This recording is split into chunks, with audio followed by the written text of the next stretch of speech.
Namaskaram everyone. Today Dr. Sophia Rangwala will be live with us. So let's wait for her.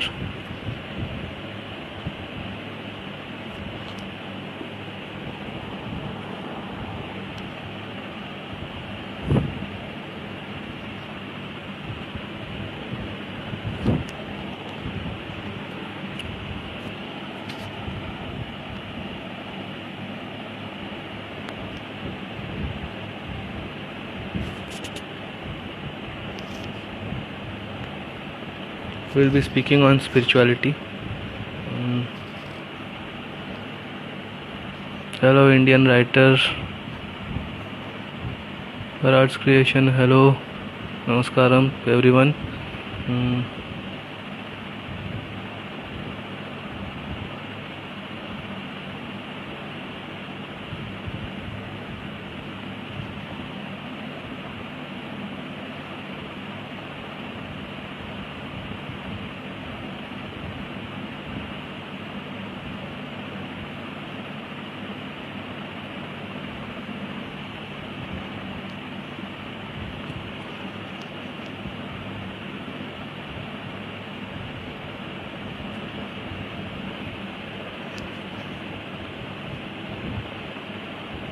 So till she joins, let me tell you that Dr. Sophia Rangwala is a skincare specialist,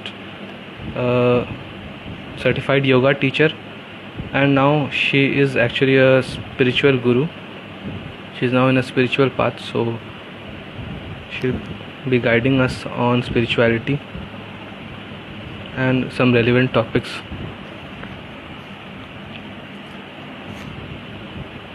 Namaskaram Samriddhi. Hello. Stay tuned, please everyone.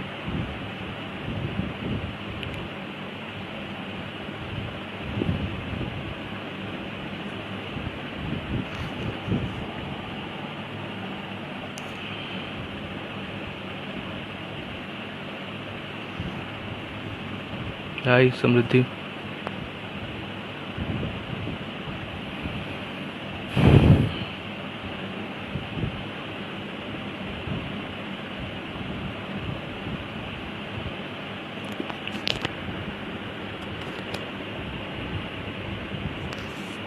Jai Hind, Indian writer.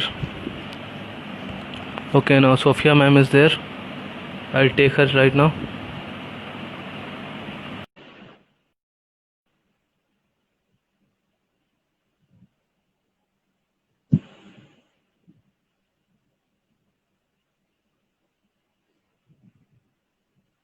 Samriddhi, today's session is about spirituality. Namaskaram ma'am. Hi, Namaskara. How are you, Neil? I'm fine ma'am, how are you? I'm doing well. Okay, let's. Ma'am, I was very much excited about this session to meet you live, at least not in real, but live. We are live we are live here, and I can see you live. So I was very much excited, and there were people in our group who were very much excited. Thank you so much for inviting. So welcome to Kahaniyan Teri Meri ma'am for the first time. Absolutely. Thank you very much. Thank you very much for inviting me here. And I'm also equally excited, and I would like to share whatever my views are. So let's get started. Okay, ma'am. Our pleasure. So, ma'am, first of all, there are this our group is of writers group is a writers group, but there are people in this group who are aspiring to become writers as well as they are doing many more things. Like, for example, there's this boy called you can see his name, Indian writer. He has wrote Jai Hind in the comment section. Okay. His name is Awadh. This boy and our compiler Varsha Verma. I don't know if she's joined or not. Both of them are defense aspirants actually. Okay. So and many more. Mamta Gehlot is there, and she is a housewife as well as a student, a law student. Okay. Okay, so this experience, this live sessions will be very useful for them. Okay. So that's why we have conducted this live session. Okay. Go. So I'll start, ma'am. Yeah, sure. Quickly, I'll start. Yes, absolutely. Okay. So my first question is my question, as well as many more people have asked this, that ma'am, you are an allopathy doctor, okay, and also a very logical person, okay. uh, being an allopathy doctor and such a logical person, what brought you to spirituality? And actually, what is spirituality? Uh, See, spirituality is a way of life in which we are aware that we are Hmm. soul over here, that I am a soul, and I'm going through this Okay. human existence. I'm going through this physical experience in this world. The soul is not Hmm. really physical. The soul is an energy, it's consciousness. But then the soul Hmm. takes on this body, which is physical, it takes on the mind, and then it goes through this experiences, this human experience over here. But we need to understand that this experience here in the world is very transient. This is not going to go on forever, right? The death of the Okay. physical body is eventual. It is going to happen. And with that, everything is perishable. Whatever we attain over here, our degrees, our achievements, awards, or wealth. You have property, you have home, you have job, you have money, bank balance, name, fame, everything. All of that is all of that is a like it all of this is a very transient thing. So eventually we are going to leave all this behind. So the way spirituality is a constant awareness of the transient nature of our this worldly life, and the awareness that I am a soul, and I will go back. I'm here for a temporary duration, whatever number of years, Hmm. each soul comes here with a pre-planned script. It's predestined, right? Acha. So some people come Hmm. for a short period of time, some people come for an average period of time, some people come for a long period of time, but eventually one has to go back. So when one lives this life with that constant awareness, that is called as living a spiritual life. That is spirituality. And also seeing everything from more of a spiritual perspective. Like a lot of people, when they suffer in their life, they get very attached to that suffering. If the body is suffering, they get very attached. Whatever suffering they face, they attach to it, and they become very one with it. They identify with their body so much, they think that that's it, I am just this body. In the spiritual awareness, once one realizes, one stays in this awareness that this is just the body and I am not the body. I am in the body. The body is just a biological suit, Acha. but I am not the body. Acha. I am the consciousness, and I am in this body, and I'm going through this experience. So spirituality is all about exploring this, understanding these facets of our true nature of who I am. The whole thing, to understand who I am, to be in this finally coming in this awareness and realization, and then staying in this constant realization of I am. And I am is something which has to be realized individually. It's not something which I can tell in words. So this is what it is in a nutshell. Okay, ma'am. Though I agree to most of your points, agree matlab kya? I understand most of your points, but when you say that this thing, detachment thing, that people get attached to their problems. Okay, so somewhere or the other, you are saying that spirituality will detach you from the matlab ki they'll detach you from the problems, that it will make you think that no, I'm not, these problems are not permanent, or these problems are not for me. Okay, something like that. No, you So didn't get it. When I yeah. say that, it means that what happens is when a person comes on the path of spirituality and starts Hmm. doing spiritual practices like meditation, yoga, Hmm. whatever, Hmm. strength Hmm. develops within. Okay, and once a Okay. person starts understanding that I am not the body, then whatever Hmm. problems come, which is, see, Hmm. you experience whatever problems in the world, in problems will come, they will never end, right? Whether a person is spiritual Hmm. or not a spiritual person, problems will come. It's a myth to understand that just because I'm spiritual, so life will become all happy and gay. No, it's not like that. Problems will come even to spiritual people. But what is the difference? Okay. For a spiritual person, a person has an inherent inner strength to deal with the problems of life much more, how do I say, in a balanced manner. And they are able to get through it with much more ease. Okay, because the inner strength is there, the awareness is there, vis-a-vis someone like who is attaching themselves, someone who is very much materialistic or living in a very worldly way. For that person suffers way too much, because they think that that's it, my life is only about this suffering. They identify with the suffering so much that because they identify with the body, so they identify with the suffering also so much. So in that case, the suffering is much more intense. But for a spiritual person, the suffering will be much lesser, because the perception of the suffering is not there as much as a person who is not spiritual will perceive the suffering. On a scale of 1 to 10, exactly the same problem, same situation, we're just talking hypothetically, a spiritual person will also suffer, but a spiritual person's suffering may be just about like 2 or 3. But a person who does not have a spiritual awareness, that person will perceive the same suffering on a scale of maybe 8 or 9 or even 10. And that's why you see the number of suicide rates are very high right now. A lot of people are taking their own. Yeah. Why? Because there is so much of discontent, because they identify with the body so much, they are not happy, and they identify with the perceived problem so much that they are not able to handle it. So this is the difference. So this is why I say it is not detachment. You can't really detach, in the sense that if the problem is there, it's there. Everybody has to deal with it, right? Because even a spiritual person needs a house to live, needs some money, needs food to eat, needs to go on with their daily activities. They're still in their physical body, so their needs are exactly the same as an ordinary person. So there's no difference. But the way a spiritual person perceives life, the problems of life, the sufferings of life, the suffering of the physical body is of a different type, because they are operating from a spiritual awareness. So that is what gives them the inner strength to get through the problems with much more ease. Does that make sense? Okay, ma'am. Yeah, it does make sense, but I don't know I should be asking this question or not, because there are minors in this group. But still, I want to know that I have seen people who are alcoholic or totally addicted to those things, alcohol and all, drugs and all. And what I find is that even they are having the same thing, same experience. Only the difference is that they are not aware of what they are doing or what they are saying, and a spiritual person is aware of what he or she is doing.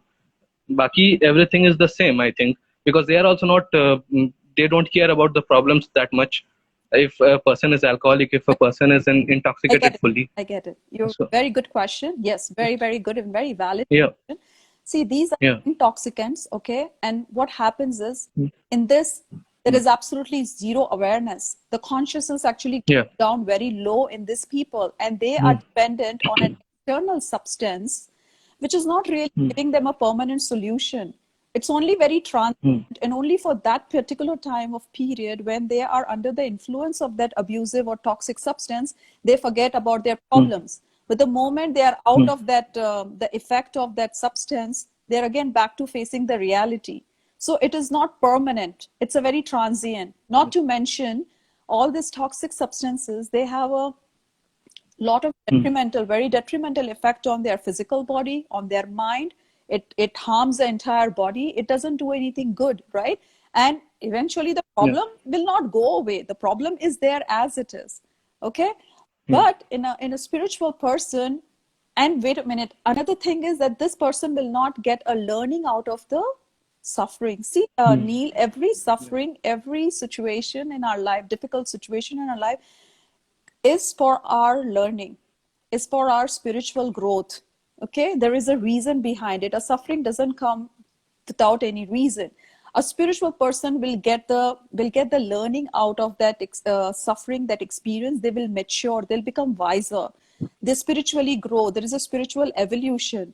There is a strengthening of the consciousness over here. There's an elevation of the consciousness over here, so through all of this, there is a growth. There is a very subtle growth that happens, which is completely missing in someone who is resorting to all these abusive substances. On the contrary, this person actually falls lower, the level of consciousness. And the only purpose of human body or human existence is to grow spiritually and to elevate our consciousness. So resorting to substances is absolutely detrimental in every which way. I'm a doctor, so I can tell you the effects on the body are so bad. And in no time, these people, they just deteriorate so badly. You can see there's such terrible physical changes that come in them. You see, on the contrary, you see a yogi, they actually get younger. You know, they look so radiant. Yes. They radiate a very positive aura. You know, everything changes in them. Their nature changes and all of that. But a drug addict becomes very violent, becomes very abusive. And especially when they go through the withdrawal symptoms, their physical body goes through such enormous changes. There's so much of destruction of the physical body. There's a destruction for the mental body, that is the mind. Emotionally, they are a wreck. Spiritually, they go down into such darkness, you know. So it's there's so much of difference over here. So that is not the solution to the problem. Resorting to these things, it's escapism more than anything else. It's escapism. Achha. Okay. And spirituality is not escapism. Spirituality is about ascending to a higher level and growing, you know, taking the, it's like you're reaching out to the divine, you know, and you get help. And then, you know, as we grow spiritually, many experiences happen, and it's a beautiful state to be in. What? Yeah. Okay. So by this we can conclude, ma'am, that an alcoholic person is also happy and spiritual person is also happy, but the alcoholic person will be happy for a short period of time and the spiritual person will be happy for lifetime. Is it so? You can say that. I really don't know how happy an alcoholic is. I don't think so, because if you see a lot of alcoholics, they're abusers. They beat up their wife, and we come across where they do and commit murder, and they're so abusive, they are so violent. So where is the happiness? A happy person will not go and hit another person or kill another person, right? So it's wrong to say that they are happy. I don't think they're really happy. Yeah. Okay, ma'am. So the next question I would like to ask you is that there's a very popular today. There's a very popular word among the youth, especially among the boys. I think it's needed by the boys very much than the girls. The word is brahmacharya, and there are very many hell lot of misconceptions about that. I have a little bit of idea about what is brahmacharya, but I don't know about it fully. Okay. And there are on millions of YouTube videos where people will tell you that brahmacharya is this, brahmacharya is that, but it's very confusing. Someone says something and some other YouTube channel will say something else. So what is actually brahmacharya? Can you please explain, ma'am? See, as per and how can it help? Okay. So as per yoga, brahmacharya is an important practice. Now, brahmacharya can be an extreme level where it can be complete celibacy, complete abstinence from any kind of sexual activity. Okay. Sure. But see, the thing is, in my experience and understanding, one should not force it. If a person is born naturally asexual, and there are people who are born naturally asexual, then it is easy for them, it comes naturally for them to practice brahmacharya because they do not have any kind of sexual desires at all. But if a person is a normal person and has sexual desires and they repress it, then they will have problem, you know. So brahmacharya is not, in the strict sense, it is not that you suppress your sexual urges. In the true sense, it is about having only one partner and remaining faithful to that one partner.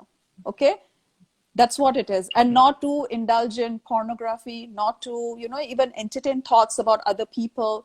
And it is about controlled sexual indulgence. Let me just put it that way, for lack of a better word.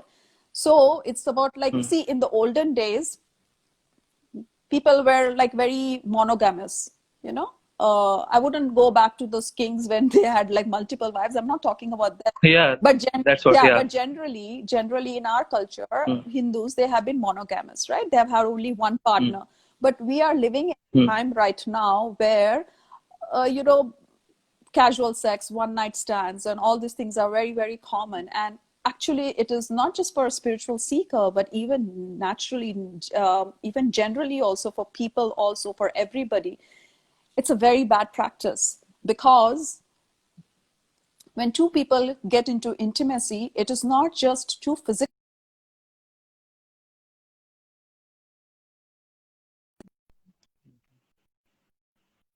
You there? Yes, ma'am. Okay. Yes, ma'am. I'm there. Okay, there was a little lag. Okay, yeah. So when two people come together, there is an energy exchange between them. Okay, there's a consciousness exchange between them. So let's say a person is very spiritually seeking, is a spiritual aspirant, and he's doing some practices, he's doing yoga or meditation or whatever it is, and then he goes and gets intimate with someone, okay, and that person is someone random person, and this is a very random act, and it's a very casual act, okay. He is bound to Okay. pick up the energy of that person, and along with that, if that person has also been promiscuous or the one who has been going around sleeping with others, that person would be carrying everybody's energy. So what happens is an energy pollution. There's so much of energy Gotcha. mixing over here, so you just tend to pick up everybody's frequencies, right? So this is suicidal. Spiritually, it is suicidal. So brahmacharya means you stay faithful to one partner, and that partner also you should ensure is faithful to you. This is a balanced approach towards it, and I am from the lineage of Kriya Yoga. In Kriya Yoga, Yes, there ma'am. is no strict recommendation of like celibacy. There are grahasthas, there are householders, who can practice Kriya Yoga. There are people who have had children, and they have been Kriya Yogis. So yes, one can get married, one can have children, one can have a family life. Yes, definitely it is going to create some sort of limitation on their spiritual practices also, but it's fine if they can manage it. But sex is not a deterrent on your spiritual growth. Excessive sex, yes, can be a deterrent. And so one has to practice in moderation. And as a person spiritually grows, and as they come in this, it's a very subtle awareness. It has to come naturally on its own, and it comes over a period of time. And when that subtle detachment internally begins to happen from your body, like you don't identify with the body as in I am the body. Most people, they identify with the body very strongly, and they think that this is it, I'm just the body. But a person who is realized or who's close to realization knows that I am not the body. So when that subtle detachment happens, Mom, naturally, okay, sorry for the disturbance, ma'am. no problem. Naturally, even the sexual desires also tend to come down as a person spiritually grows. And also another thing is that the spiritual energy is located in the Muladhara chakra, okay, and Yes, in ma'am. the lower chakras, in the Muladhara and in the Swadhisthana. So both of these chakras is where the spiritual energy and the sexual energy is present. So when a person indulges too much into sexual activity, they actually end up losing this precious energy. So instead of wasting it sexually, one should use this energy towards their spiritual growth. It's a very one has to have a guru also in this case, okay, because if somebody sits for meditation, is constantly thinking, going through if they're having some sexual thoughts, they're not going to be able to meditate. So one has to have a balance. Brahmacharya does not mean absolute strict celibacy. It is about being moderate with your sexual activity, having a faithful partner, and maintaining that sexual sanctity, understanding that a sexual union is sacred, and treating intimacy as a sacred thing, and not to treat it casually like the way we see it nowadays in the world, how it has happened. So, and I really hope that all the youth take this message, not to treat sex as a very casual or as a very random thing, to treat it with utmost sacred attitude. Okay. So, ma'am, can I conclude that brahmacharya is all about sexual activities? Brahmacharya, yes, it is, especially it has to do with sex only, okay? And Gotcha. mostly it is to do with that. It is about how you conduct or how you treat sexual activity in your mind. It's not just about physical, you know? It's about how you treat it, and it's about using the energy more for your spiritual ascension, rather than less of for your sexual pleasures and more for your spiritual growth. In a nutshell, that's what brahmacharya is. Brahmacharya is again not renouncing your duties and running away from your responsibilities. That would be escapism. No, you should. We all have certain karmas to perform over here, and we have to honor them. There are some people who have connected to me and they said, ma'am, we just want to leave everything and disappear. And initially, in the beginning, there comes a phase when there is this strong urge of renunciation comes in, wherein they think that they don't want to do any of this and they just want to go away and be in an ashram. One should resist that. If there are karmas, if you have parents, you have to look after. If you have responsibilities, one should not run away from that. That will be a karmic backlog. One has to honor that. Unless and until the family willingly, lets them go and tell them that it's okay, you carry on, we let go of you. But if the family is not letting go, then one should not go away. One should stay in the world, one should stay connected with their family and pursue their spiritual aspirations. Okay, so ma'am, I'll go with one very important question in this spirituality topic, and then I'll be taking these questions of the people who are watching, because they are Okay. very eager to Okay. ask questions. Sure, Okay, sure. so I think that it's a very important question. I feel that what role does vegetarianism play in this thing called brahmacharya or spirituality, or maybe brahmacharya or anything in the complete process of spirituality? Vegetarianism, does it play any role? Absolutely. Can I be a non-vegetarian and as well as be a spiritual person? Is it possible? There are many views, and I have known people who claim to be on the spiritual path and still continue who consume non-veg. I don't advocate that. See, the reason being, a very important part of spirituality is non-violence. Okay, ahimsa. Okay. So if you're going to consume an animal, you're already indulging in violence. Because see, any animal doesn't willingly allow itself to be slaughtered. Every animal resists. Even if you take an ant also, it fights for its life, right? Because it is instinct. It is instinct. So, and we can't give life to the animal. So if an animal resists, that means the animal is in pain. And you are killing an animal against its wishes. You're killing it in pain. So you are indulging in violence. And yes, nowadays, non-veg is very easily available in the market. Yeah. You're contributing to it indirectly, right? Whoever has butcher or wherever the slaughterhouse, wherever the animal has been slaughtered, it's slaughtered because there is a consumer out there, and you are the consumer. So just because it is nicely it's nicely wrapped in a plastic tray, does not mean that you are not absolved of that negative karma. You are eating that animal, right? And it's for your sake that animal was killed. So you are equally responsible for the death of that animal if you're purchasing that meat. And when that animal dies in a pain consciousness. So that consciousness is a form of, like, it's a violent energy. And when you eat, that consciousness becomes a part of you. So then how is anybody going to spiritually ascend while being a non-vegetarian? It's a very simple understanding. So in my opinion, one has to mandatorily be a vegetarian, if they really want to grow. Otherwise, their growth is going to be very, very slow, and it will lead to other kind of problems in the body also. The reason being, when we do spiritual practices, what happens, especially when we do meditation, we draw in the purer energies, the cosmic energies, okay? But if there is impurity in our own energy body, then there is a clash. There is a clash, and there have been cases of people who have fallen very sick right after doing their meditation. They have not been happy. They have had body pains. They have had all kind of issues, and they were very shocked, and they didn't understand what's happening with me. Yes, because their energy body was not purified, and they started doing meditation, and they started drawing high frequency energies. So it was not compatible.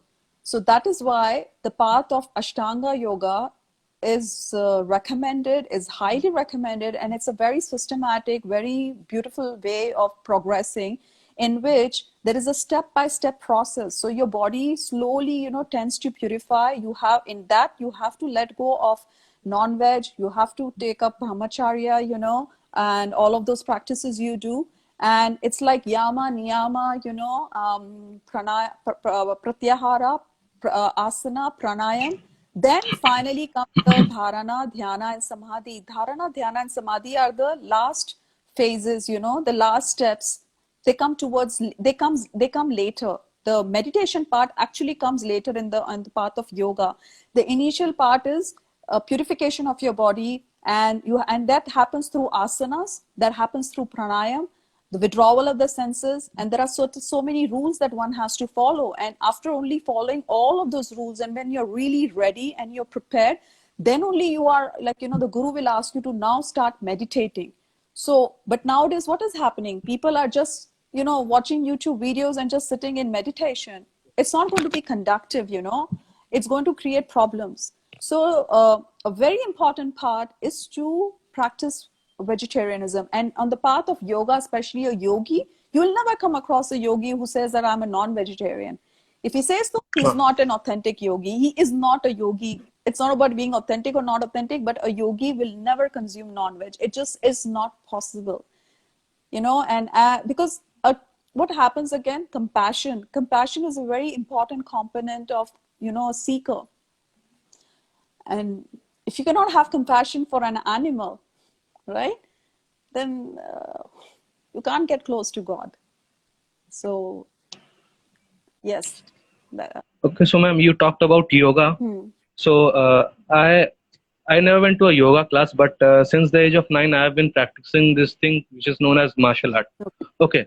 So I have been continuously practicing it, and I can do a lot of flexes and bends.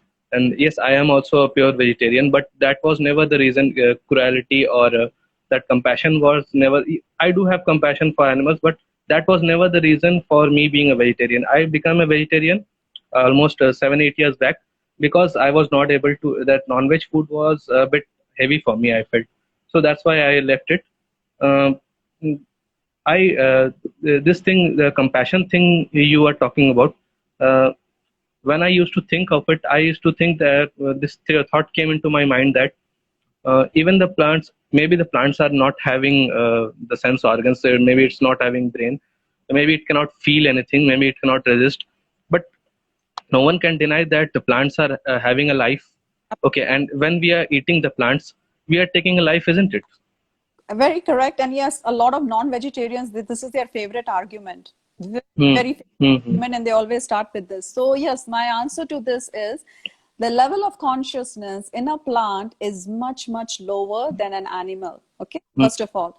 And a plant grows back. A plant does not bleed. A plant, yes, even if a plant wants to resist, let's say, but the plant's consciousness is not such, or it does not have that organs to resist. So, okay, we'll not talk about that. But a plant grows back, and a plant is the whole idea of agriculture or cultivation is to consume food, right? Its whole purpose is for to feed us, But an animal is not grown for that. All the animals which are there, they are there as a part of the nature, right? And another thing is that wait, I was getting one point. Okay. Plants grow in abundance. Okay, another thing, grows in abundance, and they are very cyclical in nature. So the whole purpose of the growth of the plant is to feed us, and also to feed the herbivorous animals, right? But the herbivorous animals, they are specifically there for their own life cycle, and also they are there for the carnivorous animals. They're not meant for human consumption. And the way God has prepared us is not for actually carnivorous consumption. We are not supposed to be eating animal. Can you eat a raw animal meat? No. But you can eat, yes, but you can eat most of the plant-based food, right? Vegetables, There are people who are raw vegan also.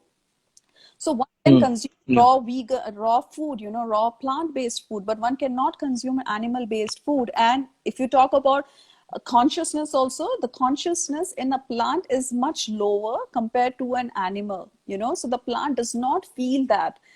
An animal also, see, an animal has an offspring, right? An animal Yeah. has that maternal instinct. Even you see cats, you see dogs, you see how protective they are of their little ones. You see a cow, how protective Mm. it is of its little one. A goat or a sheep or all of these animals that we consume, they're very protective of their little ones, right? They are just like, if you notice, if you observe them, they're very close to humans, except the fact that our consciousness is much more evolved and we are blessed with intelligence, so yes, we are able to communicate, we have technology, and we are much more evolved than them. So yes, we are much more powerful than them. But animals, if you talk about instinct, animals have the same instinct that a human has. Animal has the same instinct of fight or flight, which we have, right? In any given situation, Yeah. dangerous situation. Mm. Animals also have the Mm. same maternal instinct, which we humans have. Animals also have the same mating instincts, the instinct of reproduction or mating, like we have, right? They also have, Mm. most of the animals have male and female, and they have that same Mm. kind of thing. You don't observe any of this in animals, sorry, in plants. So you see, the consciousness of animals is closer to that of humans. Yes, it is lower than humans comparatively, but animal consciousness is much more developed, much more evolved than a plant's consciousness. So this is why it's okay to consume plant-based food, but it is not okay to consume animal-based food.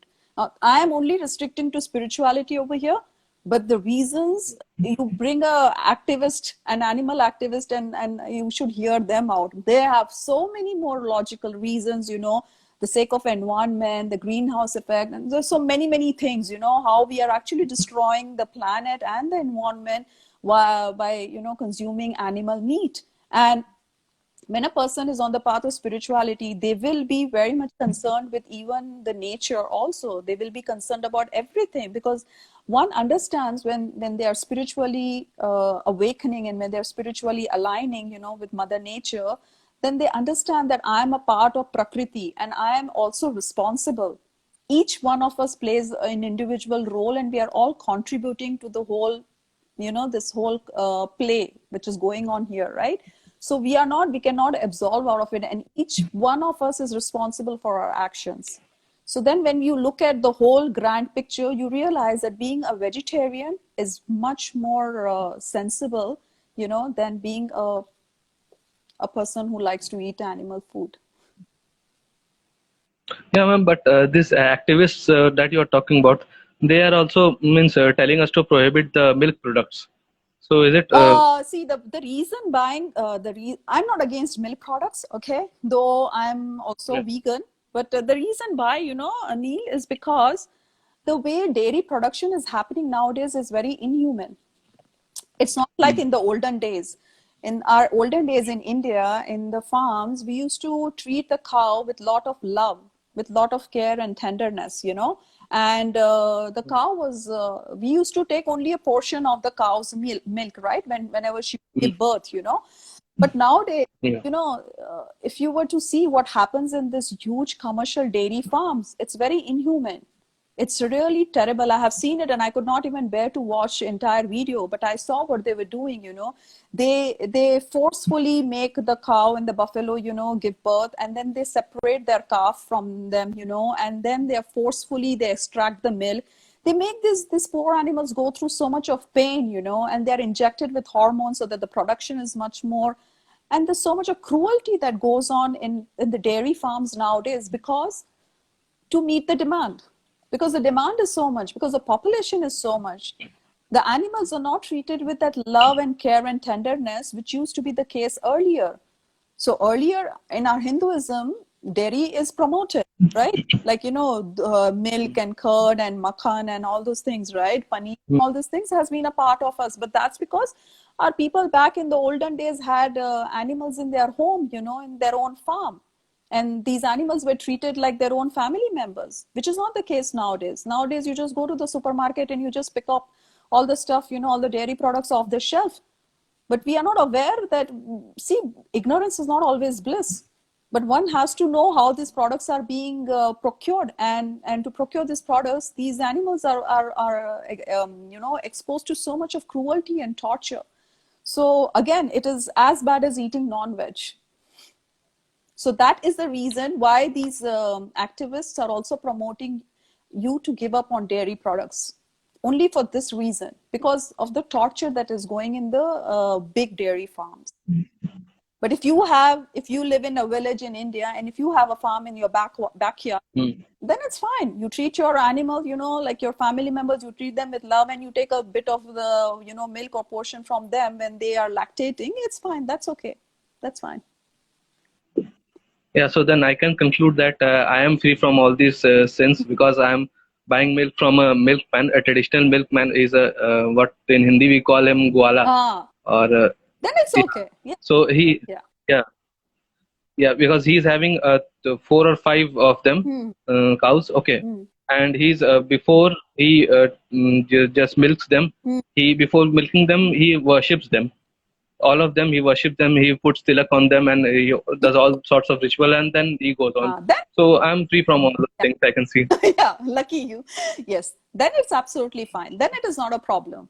Then it's okay. And if your body can tolerate it, then it's okay. We are not against dairy products. We are against the practices that goes in this dairy production. Okay. Yeah. Okay. So one last question, and then I'll be taking the questions of these viewers. Okay.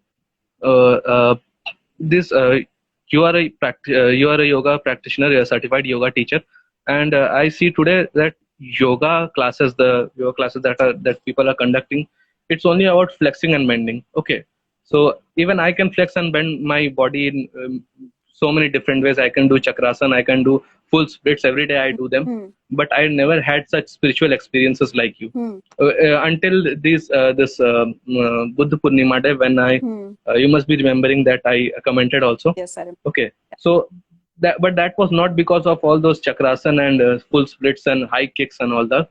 It was because I was able to stay still. So what is it? What is this yoga? What does the word yoga mean, and what is it all about? Is it only about flexing and bending, or is it something else, something more than that? Yeah, unfortunately, Neil, nowadays yoga has become a fashion. It's become a huge, big industry, and yoga has been promoted as a fitness, alternative. And as I said, it's become more of a fashion statement. There's so much of merchandise which is sold in the name of yoga. And it's actually very, very sad, because that is not what yoga is all about. The reason why even we have all these asanas in yoga is to make the body supple. It's to make the body flexible, strong, so that one can sit in the state of dhyan for longer duration without having any problem. That is the purpose of even asana. The word yoga, or the word rather yog means union of the mind, body, and the soul. Okay, so during all of this process, so it begins with actual working with, first it begins with the senses, and you have to follow certain niyams and yams and niyams. Okay, so the do's and don'ts, and then pratyaram is withdrawal of the senses, being aware. So you start working with these practices first, then you start doing more physical thing, that is asana and pranayam. Okay, so in asana and pranayam, what one starts doing is they start becoming aware of their breath. So even in asana also, it is more of being in a certain position and being in awareness of the breath, understanding the body, being in awareness of the body. So actual traditional yoga, the correct way of doing hatha yoga especially, is to be in a particular posture for minimum 30 seconds to a minute, and just be in still. Be aware of your breath, be aware of your complete body, your muscles and everything, and then you are understanding who you are. In that state, in that holding state, when one is just all of their attention, what happens is it comes only into their body and it comes on the breath. So this is the preliminary state which starts preparing the mind to come into a state of stillness. And then gradually a person progresses into the state of dharana, dhyana, and then samadhi. So asana is the preliminary state wherein the yogi is encouraged to understand their body, to become aware of their body, to become aware of their breath. Then pranayam comes, wherein the more awareness is there to in the breath, and then we do all the different pranayam. So that helps in purification of the body. Asana also, another function of asana is to purify the energy body, to remove the energy blocks. Now, it's not just, see, the physical body is very superficial. Our aim is not so much at the physical body. The actual the intention in yoga is to purify the energy body. It is actually to work with the energy body. But energy body is not visible. It is not tangible, right? What is tangible is the physical body. So we are working through the physical body to target the energy body. And the idea of all of this is to target the energy body, and it's the energy body where there are a lot of these emotional, mental blocks are present, So by doing regularly asanas and pranayam, we are doing purification of the energy body, removing of the energy blocks, and preparing the whole of the physical body and the mind to finally then start going into the contemplation, or start going into the, subtler stages of meditation. That's when the three last stages of meditation begins. This is actually what true yoga is. Along with that, yoga is all about your daily acharan, your daily, how you conduct yourself in your daily life. That is what yoga is. Now, I do, let's say, 1 hour of yoga. Okay. Morning I get up and I do Surya Namaskara and whatever. Next thing I do is I go in a club or in a pub and I'm drinking and dancing and mingling. It's senseless, right? Or I'm going and having a good number of drinks and doing all those kind of tamasic things, right? So then that is not yoga. That is not yoga. A yogi means has to remain in the awareness throughout their complete day, throughout their life. That is what true yoga means. And rest, everything else is nothing but just a fitness routine.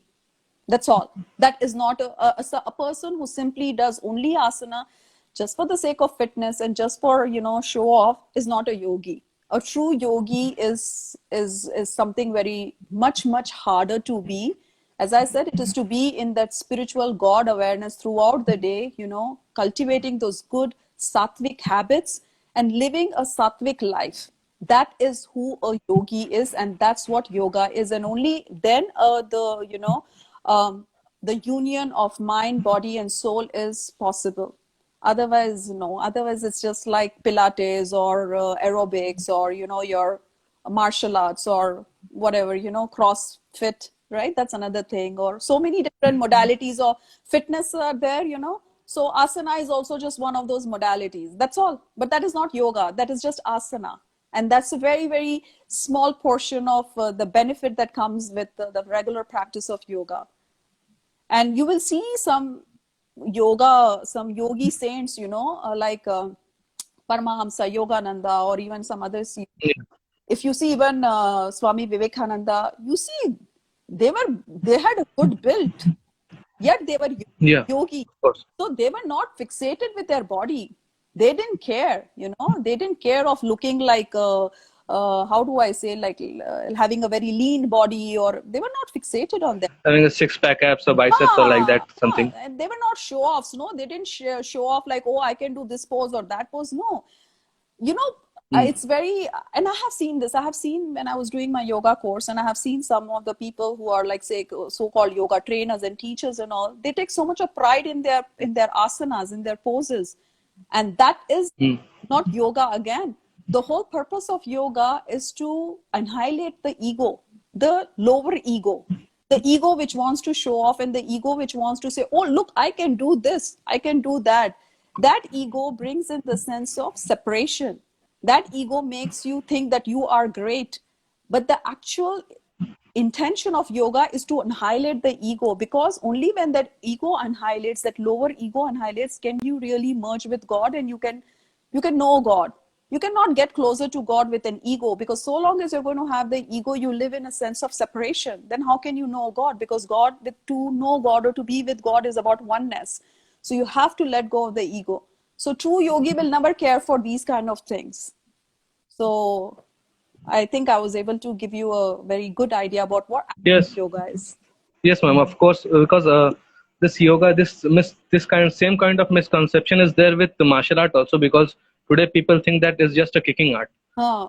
Whenever I say that yes, I am having a degree in this, Huh. the first question they ask from me is that, oh, you can kick 10 people at a time. That's the question they ask, and I am like, what can I say in that time? I'm like blank. Yeah, I know and that. people fail to understand that it's a form of meditation. Okay, self defense is a very minute, warfare is a very minute part of it, which you don't need today. Okay, in the ancient times they needed it, but now there are weapons, so you don't need it today. So there's this misconception also about martial art also. Hmm. Just like you said about guru and all. In ancient times, a martial artist had to surrender to his or her guru completely. They had to surrender to them. If the guru doesn't allow, then the practitioner won't use won't use that thing Hmm. in real life. Hmm. Okay, that was the thing. So there are misconceptions about this also. Hmm. So now I guess I'll take the questions. Yes, These absolutely. people are very. Yeah, sure. Okay. There are already so many. Yeah, sure. You go ahead. Answer the questions. Okay, I appreciate your work, ma'am. There are people.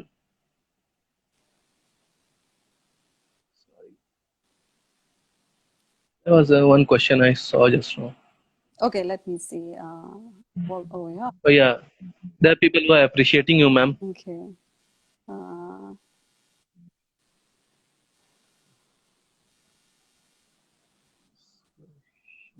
thoughts.